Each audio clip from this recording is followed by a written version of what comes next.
ডেলিভারির টাইমিং নিয়ে আমার অনেক পেশেন্টের অনেক আবদার থাকে, আমি বলবো।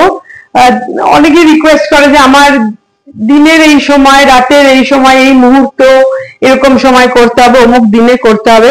আমি এটা সব পেশেন্টদের জন্য বলবো যে প্লিজ এইরকম রিকোয়েস্ট গুলো আমাদের করবে না, ঠিক আছে? ইটস নট দ্যাট যে তোমার রিকোয়েস্ট কেন অ্যাকোমোডেট করছি না। একটা হচ্ছে তোমার সবার লাইফ শিডিউলে কিছু কিছু ব্যাপার থাকে, আমি এই সময় এটা করা প্রেফার করি, তার একটা সায়েন্টিফিক রিজন থাকতে পারে, বা আমারও পার্সোনালি সুবিধা থাকতে পারে।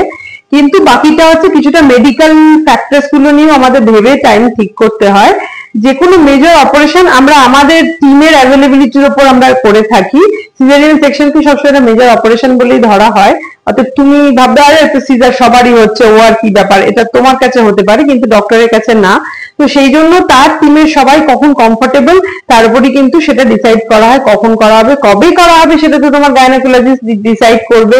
বাচ্চার কোনো সমস্যা আছে কিনা, তোমার কোনো সমস্যা আছে না, কোথায় করবে, সেই জায়গাটা সেই বাচ্চা বা মায়ের জন্য সেফ কিনা, এগুলো সমস্ত ভাবে মেডিকেল ডিসিশন। এটাতে তোমরা ডিসিশনের পার্ট, তোমাকে এক্সপ্লেন করা হবে, বাট ইউ শুড নট মানে রিকোয়েস্ট মানে কি বলবো, যেটা তোমার রিকোয়েস্টের কিছু ইয়ে আছে, মানে তুমি এরকম রিকোয়েস্ট করো না যেটা তোমার ডক্টর বলছে যে না এটা করো না, তুমি রিকোয়েস্ট করছো না আমাকে এই সময় করে দিন বা আমাকে এখানে করে দিন, এইরকম রিকোয়েস্ট গুলো যেটা তোমার সেফটি তোমার খুব বড় ইস্যু।